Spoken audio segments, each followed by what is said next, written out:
Okay, if you don't have a serger, I'm going to show you which stitch you want to use to kind of hem up those edges, overlock them, make sure they don't unravel anymore. And so you have lots of stitches. Anything that kind of jumps over the edge to the right. Stitch 7, stitch 8, stitch 6, and there's a bunch more up top that you can actually use. So when you pick stitch 7, for example, it will come up with foot J. Follow what it tells you because that's why it's there.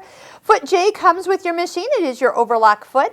It actually has one toe and it has a little pin in there, kind of about right there, that the thread, or I should say the needle's going to jump over it and it's going to be supported so it doesn't curl and crunch this fabric while we're stitching on just the single edge. So I'm going to go ahead and put the foot on. And the other way we would know what stitch to use would be, remember using the sewing advisor? So for here, this would be a really lightweight fabric, so we could tell it fabric A, and then technique number 2.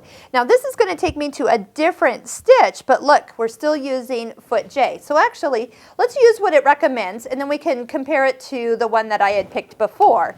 So like I said, there's lots of different stitches that you can use.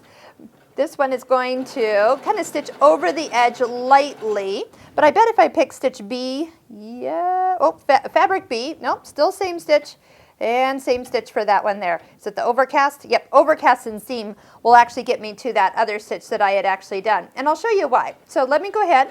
I'm just running the fabric right inside, right underneath the little pin and next to the toe where the J is sitting.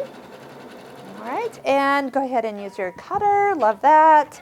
Pull that straight out. You got to pull it to the back to take it off because the last stitch is actually still on that little pin there. But see how flat it is? That's because the stitch was being supported with the part of the foot. Now, you see these little threads out here. They're not going to unravel anymore because the stitch is actually fully contained there. But here's the stitch that was recommended for this lighter weight fabric. And you know what? It's not so heavy.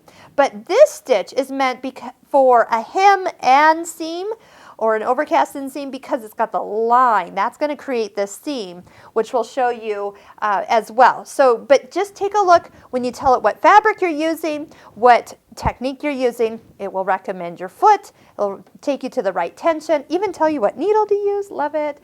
Make sure the settings for width and length are appropriate for everything when you tell the machine what fabric you're using.